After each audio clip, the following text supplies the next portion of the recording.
telinha, porque, peraí, está falando aqui que está gravando. Então, que a gente volta aqui à telinha de vocês, né? Com muito prazer. Agora, com retorno gradual, eu estou vendo que vocês estão, né? Uma parte está lá na casa, a gente também está fazendo isso. Né? Algumas pessoas ainda não podem, né? A gente, por questão de segurança, e a gente precisa estar divulgando a palavra do Cristo, né? E algumas pessoas não têm também a possibilidade, como nós temos, né? De estar ligadinhos aí com uma reunião online, né? Mas então a gente vai fazendo aquilo que Deus permite a todos nós. Então, hoje, nosso tema é projeto de vida, e ele está com base no livro Reforma Íntima Sem Martírio, da irmã Cido-Flor, e na lição 3, tá? E é psicografado pelo Vanderlei, né? Oliveira, se eu não me engano. Estou aqui com o livro, mas Vanderlei Oliveira. E a gente assim vê que nada é por acaso, tudo é bem encadeado. Essa página que caiu, né? Tem muito a ver. A gente às vezes fala assim, é o acaso, mas é o acaso de Deus, né? E algumas palavras-chave foram faladas que a gente vai usar na nossa reunião, como projeto, demanda muito esforço e mais muito amor, né? E a coisa não acontece assim de uma hora para outra, né? Mas a gente vai aqui ressaltar que o encadeamento que a nossa irmã se fez foi muito legal para que a gente pudesse chegar ao final e entender que ela não está dando nenhuma receita para fazer um projeto de vida, mas ela dá as dicas e o que precisa, como se fosse uma estrutura, né, que tem que ter por base a nossa vida para que esse projeto que a gente já imagina que não é uma vida só que a gente passa, não é essa vida, né, em termos de uma encarnação, né, é um projeto de vida, é um projeto de nós como espíritos imortais, né? E ela vai encadeando assim de uma maneira muito legal, e a gente, né, que professa a doutrina espírita, fica mais fácil da gente conseguir entender, devido a todos mesmo que a gente esteja com pouco tempo na doutrina, mas a gente já tem uma noção, tá? E ela começa, né, assim, de uma forma muito especial, logo a primeira palavra, né, que ela vem, na realidade, ela tira uma citação de Lacordaire, do Evangelho segundo o Espiritismo, no capítulo 16, item 14. É uma leitura assim, muito importante para nós que estamos aqui, reencarnados, né? Que é sobre o desprendimento dos bens materiais, né? E aí, a citação é essa, que eu vou ler para vocês. O amor aos bens terrenos constitui um dos mais fortes óbices, são obstáculos, né? Um dos mais fortes obstáculos ao nosso adiantamento moral e espiritual. Pelo apego à posse de tais bens, destruís as vossas faculdades de amor como as aplicardes todas as coisas materiais. Então, aqui ele também não está dizendo, larga tudo, você não deve ambicionar nada material, porque isso aí é coisa, né, vamos chamar assim, do demônio, a gente vai para o inferno. Não, ele está dizendo, se a gente tiver um apego, né, e a gente não aplicar esses recursos da maneira possível, né? Mas a gente já sabe que a gente tem, né, uma trajetória aí que a gente já viveu em outras eras, e isso ele também fala para a gente. Mas Hermance, ela vai começar falando sobre materialismo. Então, a primeira palavra que ela fala é materialismo, e situando a gente, né?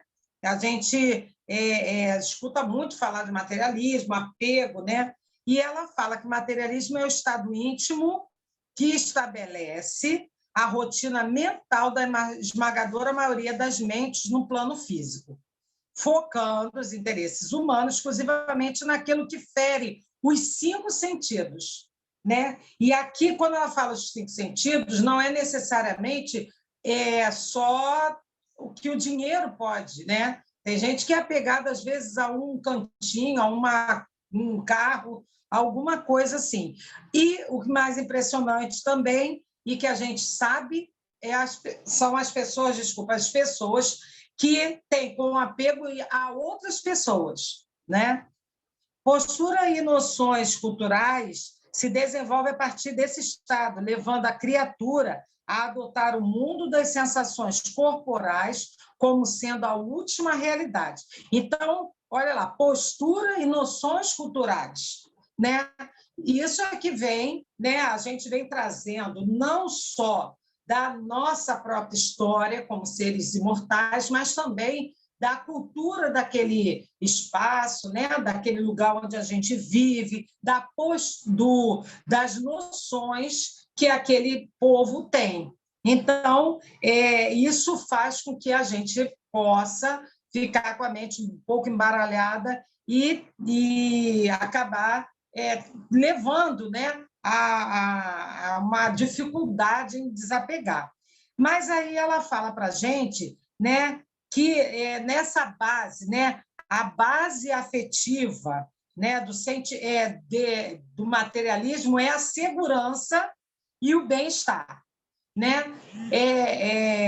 A gente se sente seguro achando, né, que tem um vínculo afetivo, né, de apego e posse, né? Isso para algumas pessoas dá uma segurança, um bem-estar, né? Eu estar apegada a essas coisas, mas existe nesse apego e nessa posse, né, um reflexo, né, um vínculo afetivo, que seria a dependência e o medo, né? Então, o apego a todo tipo de coisa causa dependência, né? Às vezes a gente fala só dependência química, né? A dependência aí de bebida, seja lá de cigarro, mas a dependência ela abrange qualquer coisa que a gente está se apegando. A gente pode ter dependência de uma pessoa, né? Se a gente não for trabalhado,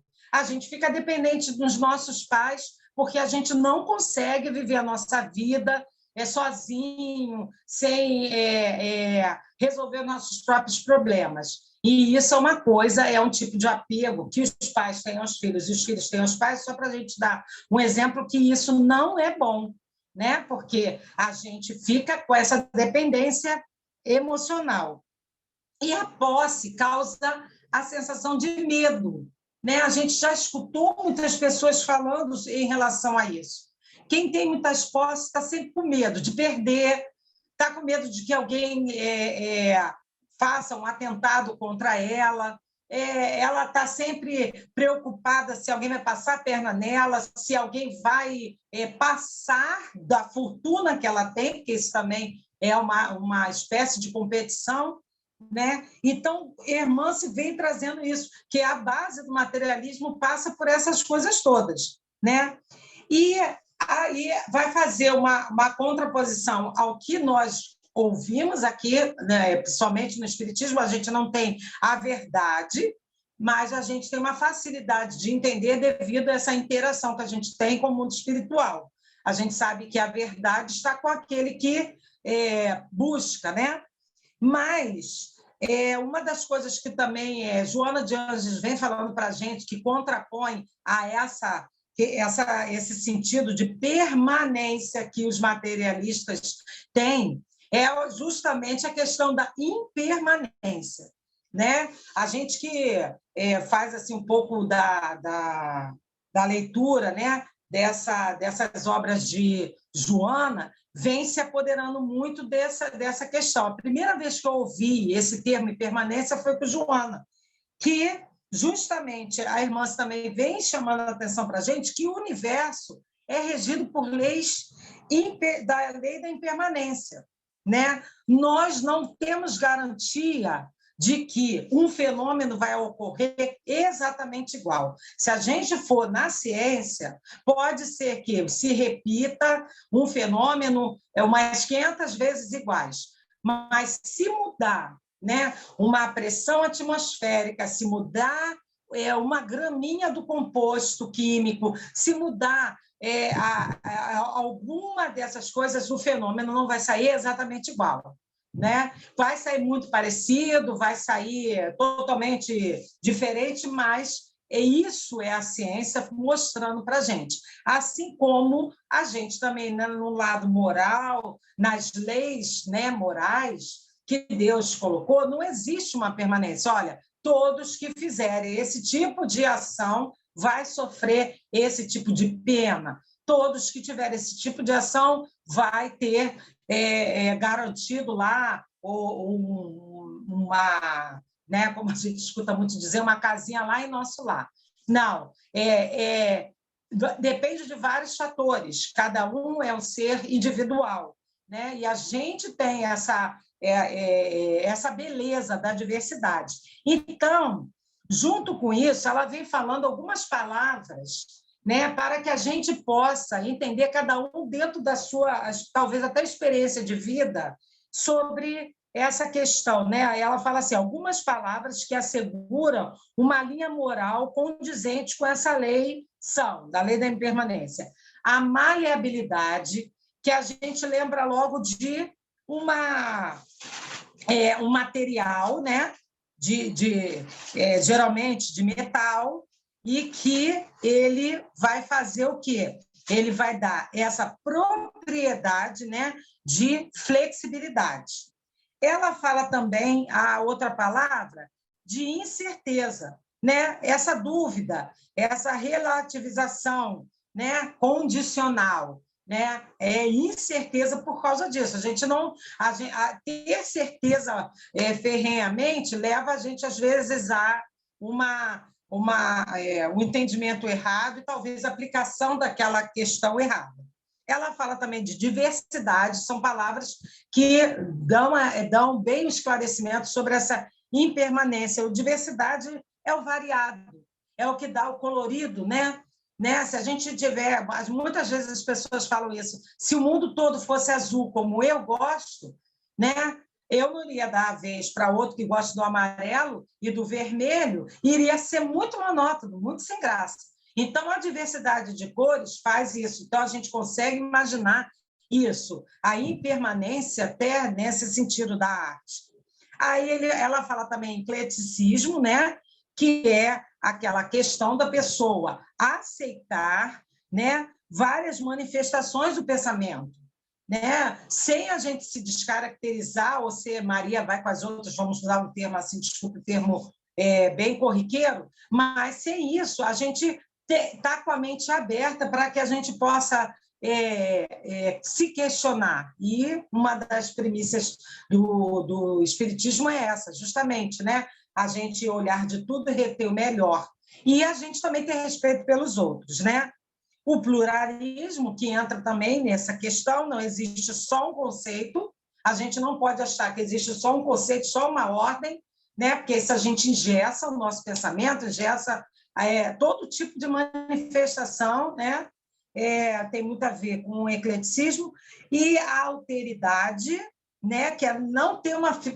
Esses três últimos aí, então, ele vem muito para o tempo atual, né? A alteridade vai justamente, além de eu não ter uma ideia fixa, né? Eu ter uma flexibilidade, eu vou me colocar no lugar do outro, né? Nas experiências do outro. O outro nasceu no país, vamos chamar aí lá do Oriente Médio, onde a diversidade de cultura é totalmente diferente, e ele vem para o Brasil e aí obriga a esposa dele a usar certos tipos de roupa, obriga os filhos a fazer certos tipos, casar entre eles, e as pessoas, às vezes, não entendem isso, né? Quer mudar aquilo ali e, às vezes, até tirar ali uma segurança que a família tem, né? Isso como um exemplo assim. Então, a alteridade é a gente se colocar no lugar.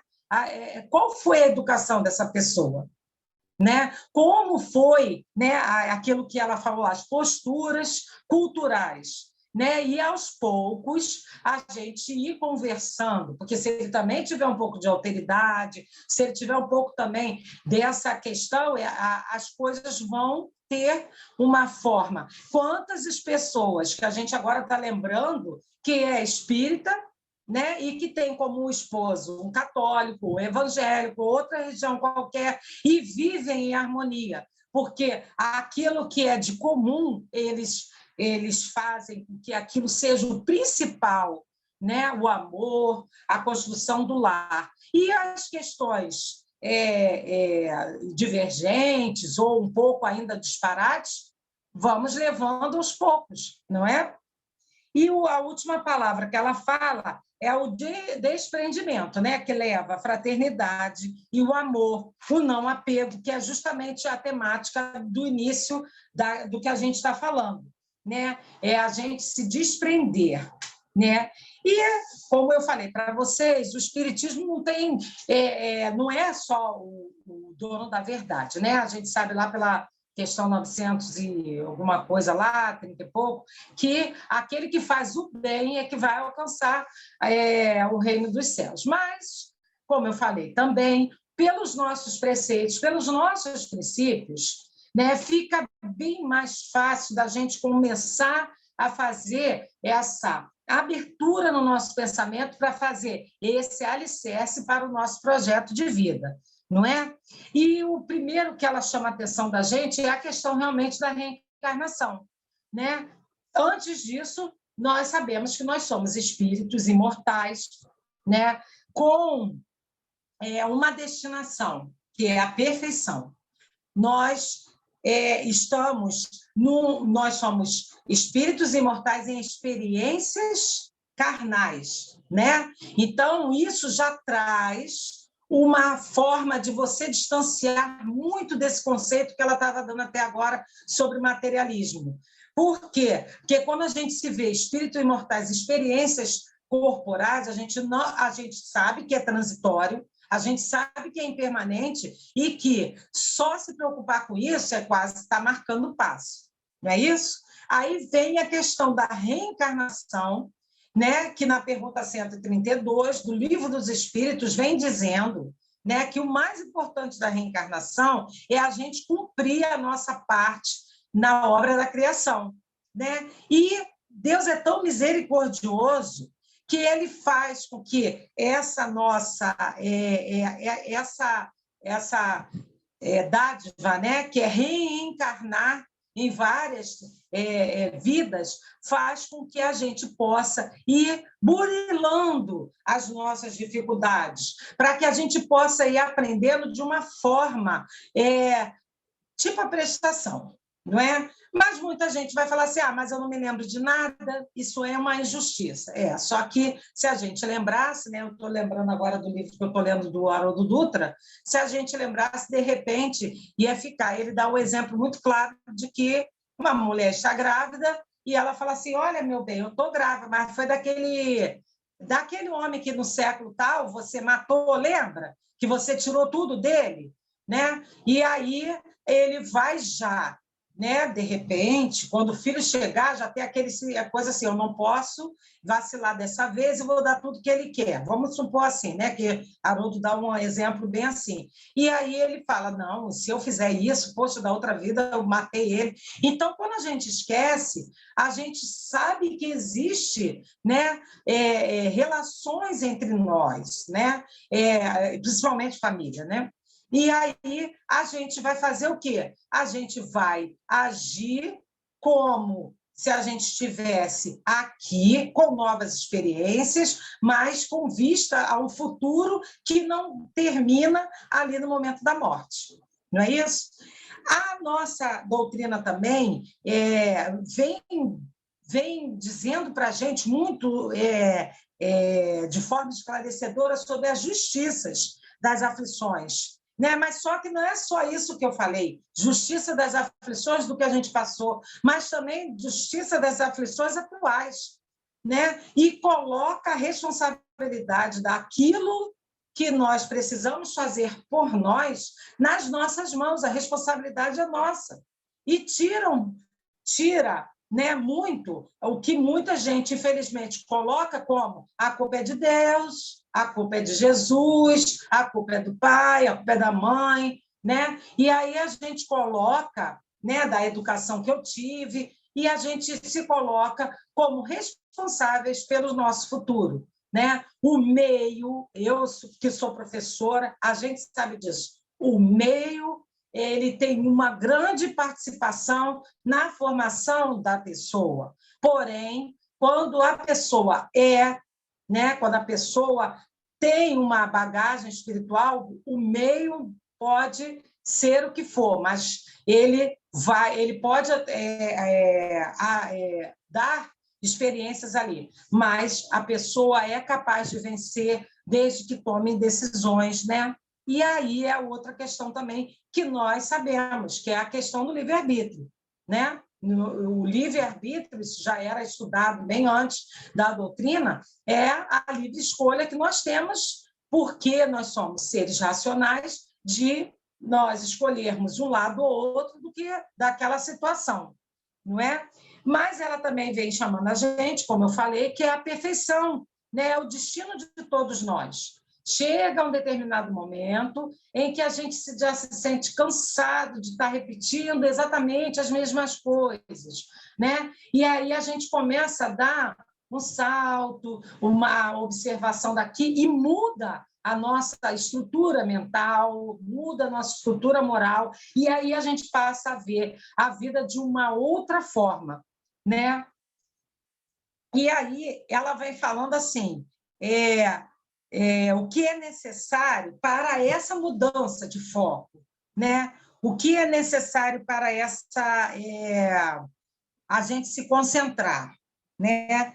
E aí ela vem falando sobre a questão do esforço, não é? E aí quando a gente fala sobre essa questão do esforço, não tem como a gente lembrar, né, daquilo que foi nos falado, né, no Evangelho, sobre reconhece-se o verdadeiro espírita pela sua transformação moral e pelos esforços que faz para domar suas más tendências, né? Que alívio quando vem falando para a gente que é o esforço que faz. Então, o esforço já conta, a gente não precisa ser necessariamente já transformado moralmente, o esforço já conta. Só que é o esforço que, lá no Livro dos Espíritos, se eu não me engano, era 909, vem falando, né? Que é um esforço mínimo, mas que é tão fácil a gente mudar as nossas más tendências, pois esforço mínimo, né? Quase que nada. Só que o que falta na gente, às vezes, é a vontade, né? E quantos nossos companheiros, né, estudiosos, principalmente a gente vai lembrar do nosso querido Leon Denis, né, que fez, né, estudos sobre a vontade, para que nós possamos, pela teoria, nos aprimorarmos, fazer aquela nossa aquele balanceamento naquilo que nós sabemos, aquilo que nós vivemos, com aquilo que a gente está aprendendo, e a gente incorporar esses ensinamentos. Então, Leon Denis, no seu livro O Problema do Ser, do Destino, né, ele tem uma parte que fala sobre a vontade. Nós temos os companheiros do Centro Espírita Leon Denis, aqui no Rio de Janeiro, em Bento Ribeiro, e nós temos uma irmã que é estudiosa dele, que fez também formas, né, da gente estudar, porque eu, sinceramente, eu não vi nenhuma dificuldade, né? Muitas pessoas, quando a gente era mais nova, muitas pessoas falavam que Leon Denis é difícil de entender, que a gente não entende. Mas não, parece uma poesia, parece um conto em que você vai viajando nas asas da fala dele, e dá perfeitamente para a gente entender, assim como a Gênese e tantos outros, né?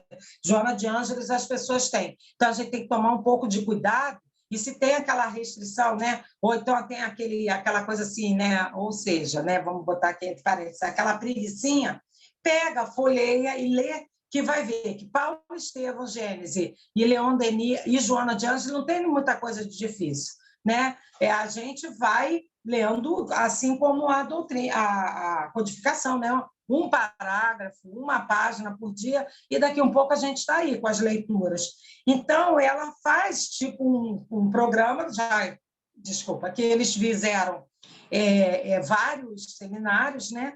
E aí ele vem falando sobre a questão da vontade, né? Que move muito, muito mesmo, e tem muito a ver com tudo isso que a gente está falando, né? E ela, quando ela vai falar sobre projetos, ela vai falar sobre as caminhadas, né? Lembra quando a gente fala assim que para a gente chegar a algum lugar, o caminho, né? O construir o caminho também é importante. E isso ela vem trazendo também para a gente, né? Um projeto não fica pronto só quando está tudo certinho ali, está tudo no feito, né? Nem no papel. O projeto ele vem de várias camadas, várias caminhadas, né? Desde um projeto de uma casa, em que você tem a escolha do material, a escolha do terreno, e se o terreno precisa ser planificado, se ele é muito encharcado, desde essa parte toda, né?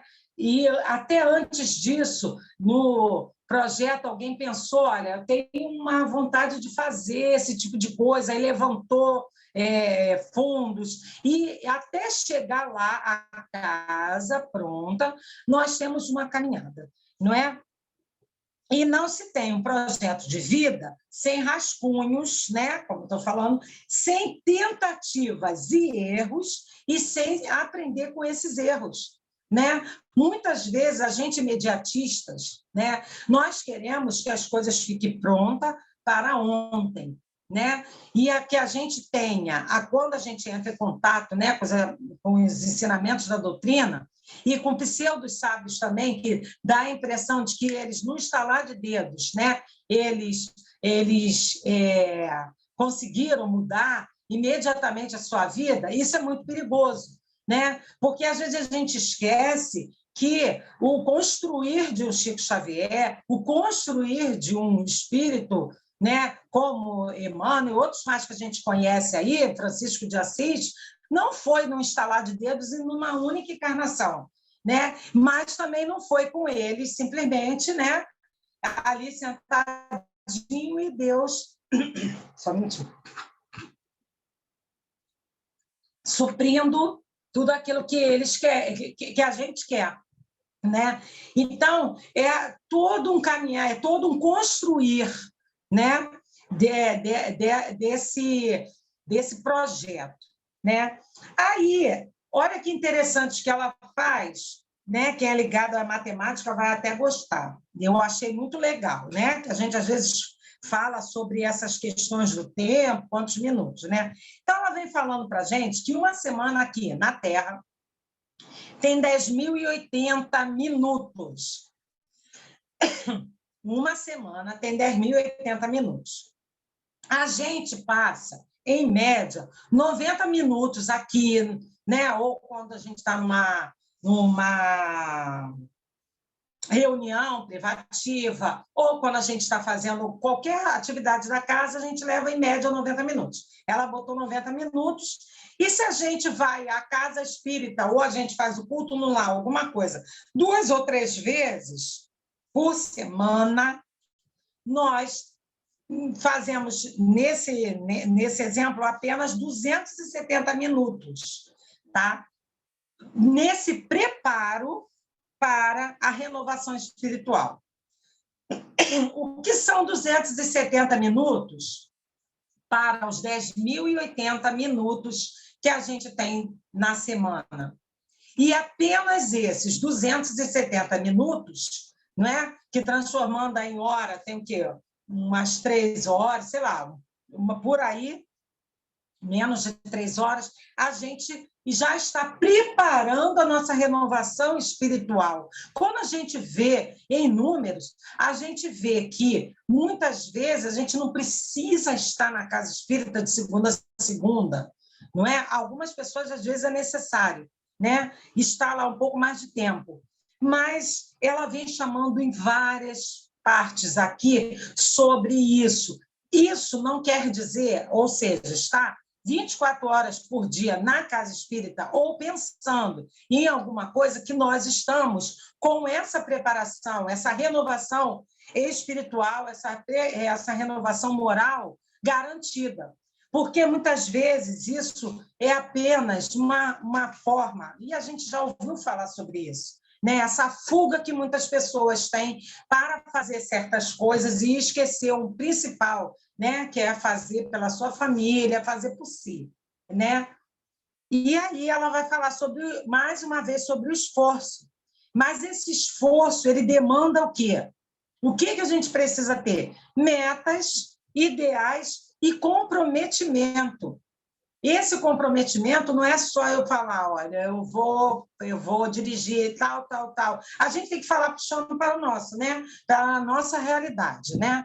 E a nossa realidade é a casa espírita. Então, esse comprometimento não é só simplesmente eu estar ali de corpo, né? Ou fazendo qualquer coisa, ou até mais, né? A gente, infelizmente, a gente precisa, né, da ajuda de muitas pessoas na parte até material, e a gente, infelizmente, não consegue que aquela pessoa venha até a casa para poder também beber desse elixir, né?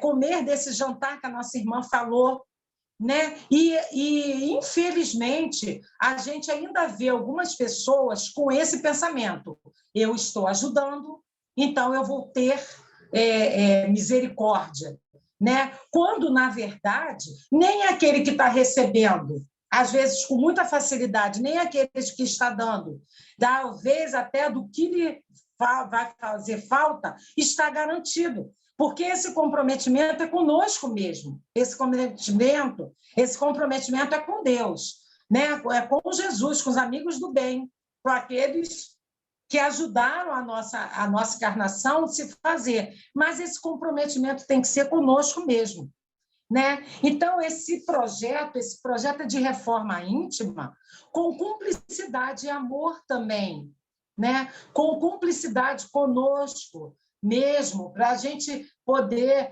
aos poucos, ir deixando as ilusões, os apegos, e realmente abrir o nosso coração para aquilo que a gente precisa, essa mudança espiritual, com resultados duradouros, e não resultados efêmeros, quando a gente, às vezes, bota a meta muito daqui, da terra, né? A minha meta é construir um hospital, a minha meta é a gente conseguir amparar tantas crianças, e às vezes são metas imediatistas, né? Às vezes eu fico preocupada porque quando eu olho um aluno meu, sem assim querer me vacionar nem nada, mas eu não conseguia ver ele como um aluno só. Até porque também a gente, professor de escola pública, é muito difícil a gente conseguir dar até o conteúdo que dirá essas outras noções. Mas a gente não pode perder nenhuma oportunidade, porque aquele aluno não vai ser meu aluno só por esse tempo. Muitas pessoas, né, a gente fala o quê? Eu vou ficar com ele só até novembro, dezembro, depois ele é da mãe. Mas a gente, com o nosso comprometimento, nós poderemos muitas vezes permanecer, né, com essa criatura, né, muito mais tempo, porque a gente vai marcar a vida dele, né? A gente vai, de repente, marcar positivo ou negativamente, né?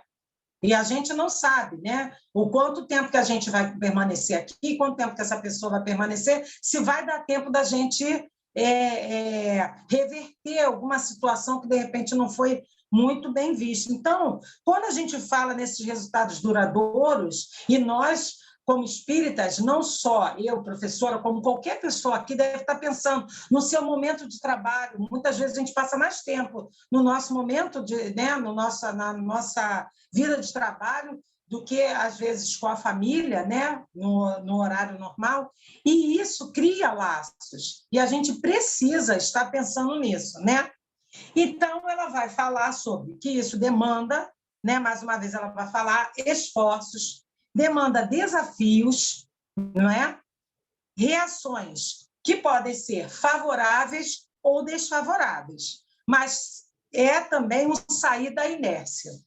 Né? A gente sabe aí pelas leis físicas, não sou expert, não, mas para que um corpo saia da inércia, é preciso que seja ali empregado uma determinada força maior do que a que exerce ali naquele objeto, né? Para que faz ele ficar parado, porque ali a gente sabe que ele não está sem força nenhuma.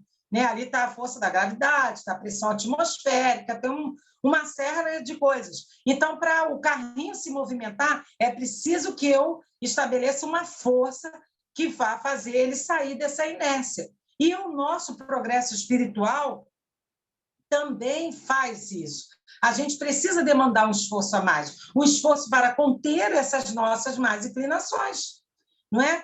Que tem tudo a ver com até a página que foi falada inicial. A gente precisa usar de muito amor, porque e se colocar, né? A questão aqui da alteridade, mas tem também uma palavra que ela não colocou, mas a gente lembra, e muita gente deve ter lembrado na hora, sobre a empatia. Né? Eu me colocar no lugar da outra pessoa.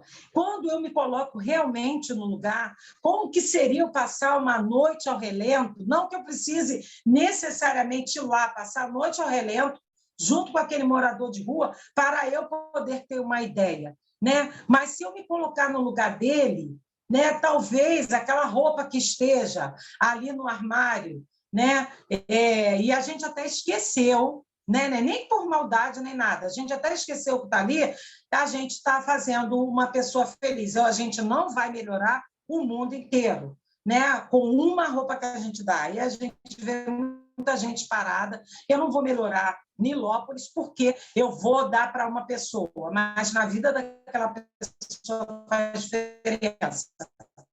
Lembra sobre a andorinha bater nas asas do fogo, uma estrela do mar que o menino jogava? São várias histórias que vem falando. Para aquela pessoa faz diferença, né? E para nós também faz uma diferença, né? Porque se a gente vai imbuído do amor, a gente consegue não se impressionar tanto, mas a gente consegue ver que a gente já pode estar fazendo alguma coisa, né? Não só pela obrigação, porque a nossa doutrina também, por princípio, usa fora da caridade não há salvação. E eu já sei que a caridade é dar, né, aquilo que às vezes até me faz falta, como o óbolo da viúva. Eu sei que caridade é amor, né?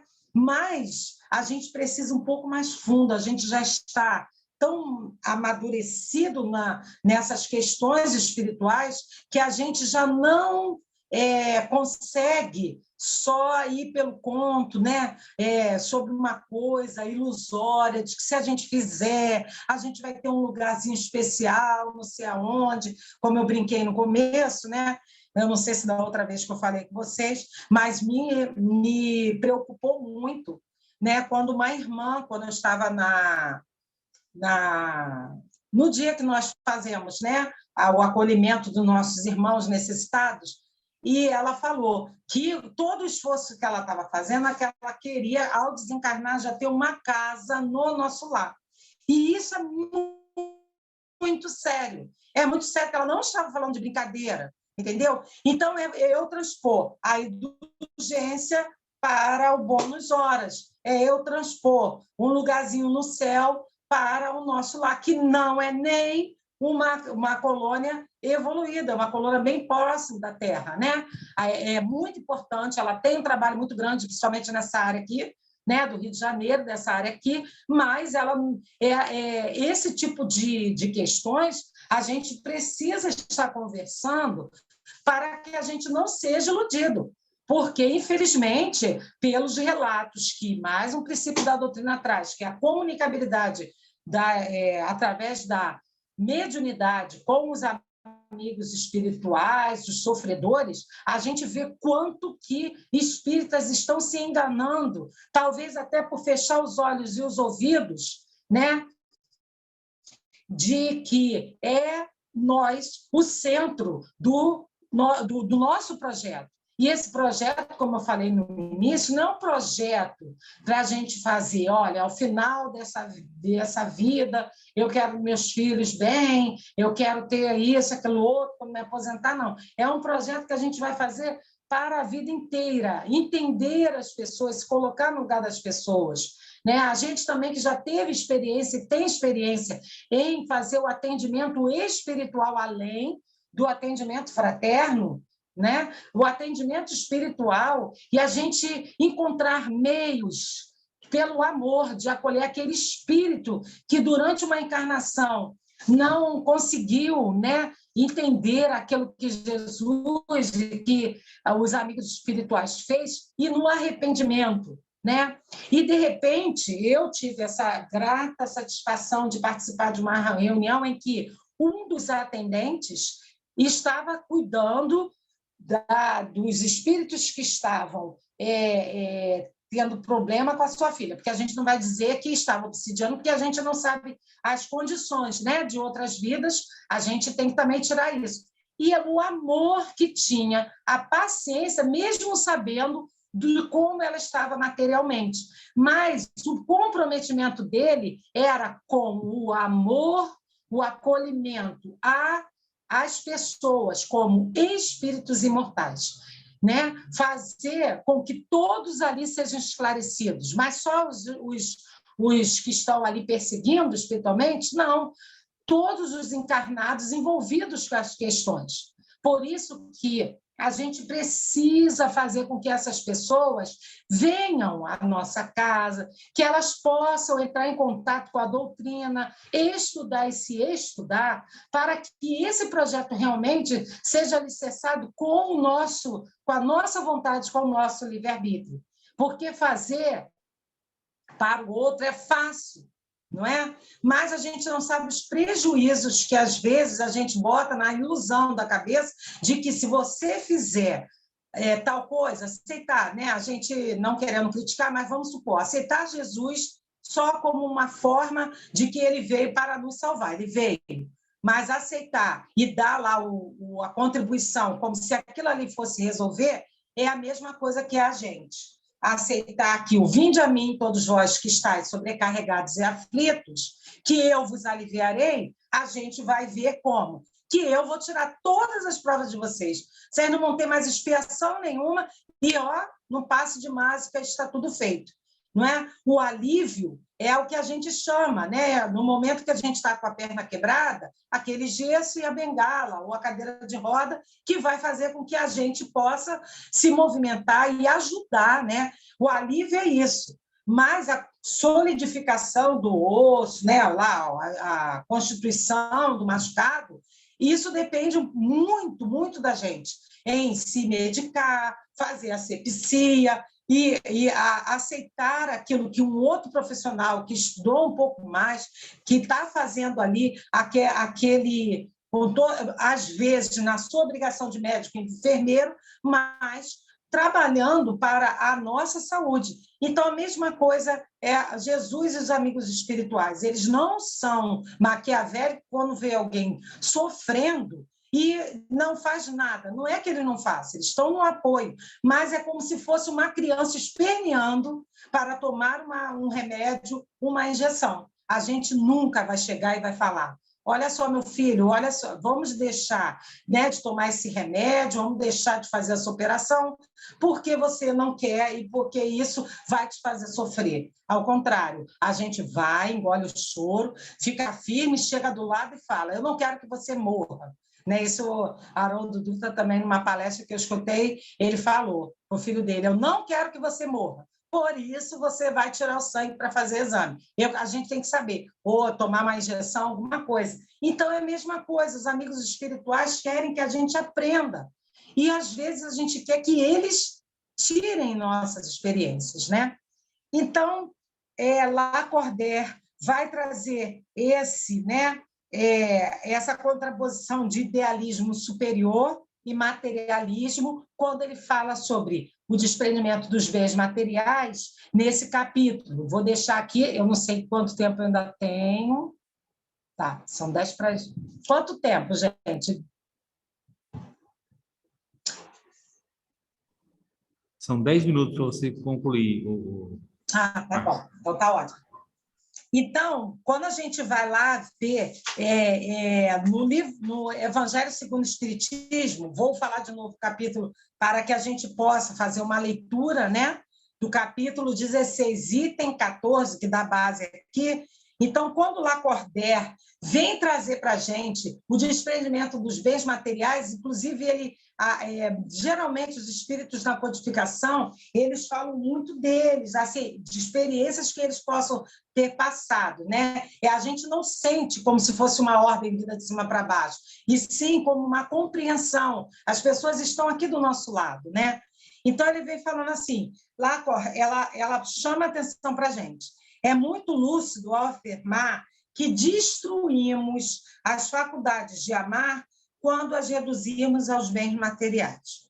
O cultivo da paixão ao adiantamento espiritual é a solução para todos os problemas da humanidade terrena e o único caminho para um mundo melhor. Muitas vezes, essa palavra paixão, ela tem aquela conotação ruim, né? Como se fosse um sentimento ou alguma coisa assim ruim. Mas a paixão é tudo aquilo que faz a gente se apaixonar. Né? E eu me apaixonei por jardinagem. Minha paixão é a jardinagem, né? E nem por causa disso vai causar alguma coisa ruim. Então, a gente precisa se apaixonar pelo nosso adiantamento espiritual, né? Como solução para esses nossos problemas da humanidade terrena. Aí a gente escuta muito falar sobre antes de se espiritualizar, nós precisamos humanizar. É por aí, porque nós estamos aqui na Terra, nós passamos uma parte, né, do nosso começo, do nosso aperfeiçoamento espiritual encarnados, no caso nosso aqui na Terra, né? Lógico que existem outros orbes aí que têm essa mesma função, mas nós estamos aqui na Terra, né? E aí, além de nós adiantarmos espiritualmente, ela vai falar também sobre um caminho para um mundo melhor, né? E aí a gente vai lembrar aquilo. Eu arrumo o meu quintal, eu arrumo o meu muro, aí o vizinho também se sente estimulado, né? Aí daqui um pouco o outro também está fazendo, e a gente acaba fazendo com que o nosso quarteirão seja um quarteirão muito melhor, e assim como as emanações também. Então, ela termina falando assim: quando aprendemos isso, verificamos que a existência, mesmo que salpicadas de problemas e dores, tem luz e vida, porque plantamos na intimidade a semente imperecível do idealismo superior, o qual ninguém pode nos roubar. Né? É aquele tesouro que não pode nos roubar. Né? O conhecimento é o tesouro também que ninguém pode nos roubar. Então, todas essas coisas que a gente leva junto conosco, efetivamente, no momento em que nós partimos, é aquilo que é o melhor para todos nós, que não pode roubar. Nós tivemos, antes de ontem, né, o desencarne de uma irmã muito querida de uma das casas aqui de Nilópolis, e é impressionante, né, não ovacionando, que ela não precisa disso, né, mas é impressionante como a visão que eu tinha, né, no particular, e até por ela ter ajudado meu filho, que ela é terapeuta.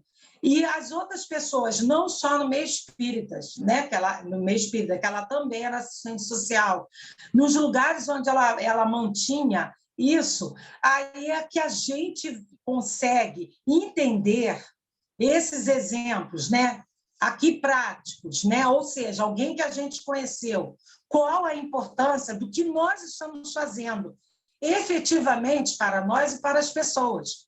Porque não é o que ela construiu materialmente que fez com que as pessoas estivessem ali louvando esse momento, né? Essa passagem dela para uma casa em que a gente sabe que é melhor, um lugar que a gente sofre menos, né? Que é o plano espiritual, e não é toda aquela sensação de gratidão por tudo que ela tenha feito. É triste, a gente sente saudade, mas até a irmã dela estava tão feliz por tudo aquilo que as pessoas estavam levando de força, de carinho, que nada mais foi do que o reflexo do que ela tinha. É o que eu estava conversando com a minha amiga. Se ela tinha questões, né? Porque todos nós que estamos encarnados temos questões, né? Assim como o Divaldo, assim como o Chico Xavier, Francisco de Assis tinha suas questões íntimas, alguns até deixam a gente participar disso para ver, né? Aquele pedacinho que ele ainda tem, aquela lasquinha, né? Que ainda tem que ali fazer ali, não machucar os outros. Se ela tinha, ela estava vivendo a vida dela, devia estar também trabalhando, mas ela devia colocar ao lado, né, as suas dores para ajudar as pessoas. Sempre tinha uma palavra, sempre tinha alguma coisa para ter. Então, isso foi o legado que ela deixou. E que nós possamos, a partir, né, desse estudo e a partir de todas as leituras que nós fizemos da doutrina, começar a pensar nisso. A morte não é o pior de tudo, né? A morte vai estar longe de ser o pior de tudo que possa acontecer na vida de uma pessoa, não é? Nós sabemos disso, né? Que a gente possa conseguir, com tudo isso que parece que é um trabalho muito grande, colocar na internet, chamar os irmãos, os outros ficarem, né? Isso que parece assim, mas é a divulgação da doutrina, é a gente não deixar, né, esse conhecimento só conosco, é a gente colocar, quando vocês gravam uma palestra e outra pessoa, no outro momento, possa ver, isso é amor, isso é comprometimento, isso é desprendimento. Por quê? Não, olha, só vai participar da reunião quem estiver lá na hora. Não tem oportunidade de ver, não vai ser gravada. Olha né, um sentimento de egoísmo, mas isso é a gente expandir. E é isso que é bonito, né? Quando a gente começa a ver a casa se movimentando para também ajudar na forma de caridade a todos que vão buscar e a nós, trabalhadores também. Às vezes a gente também está precisando. Essa pandemia fez muitos trabalhadores pedir, né? E a gente que agora está com a questão, né, do SAPS, que é o Serviço de Assistência e Promoção Espírita, os trabalhadores, eu preciso de uma cesta básica. E eu falei, e a gente precisa que você não sinta vergonha de fazer isso, porque a gente precisa do seu trabalho. Então, a gente precisa estar com esse olhar, né, para que a gente possa trazer a questão da saciedade física, a saciedade espiritual, a confraternização, as sementes que Jesus nos deu, a gente espalhar. E isso traz muita alegria ao coração, a casa espírita parece que está pulsando, né? E a gente sente isso. Eu tenho certeza que não é só eu, mas muita gente sente, né, essa necessidade de estar fazendo parte, não só simplesmente por estar fazendo parte, mas sim porque aquilo é importante, né? E faz parte do nosso engrandecimento. Então, eu só tenho a agradecer a vocês pelo estudo que eu refiz, né? Depois de tantos anos de experiência, porque esse estudo eu apresentei a primeira vez em 2013, então já passou aí 10 anos, e é importante, a gente sempre está dando uma lida, a doutrina nunca vai ser esperada, e a de Kardec vai estar sempre suprindo as nossas necessidades de acordo com as nossas evoluções. Muito obrigada, meus irmãos.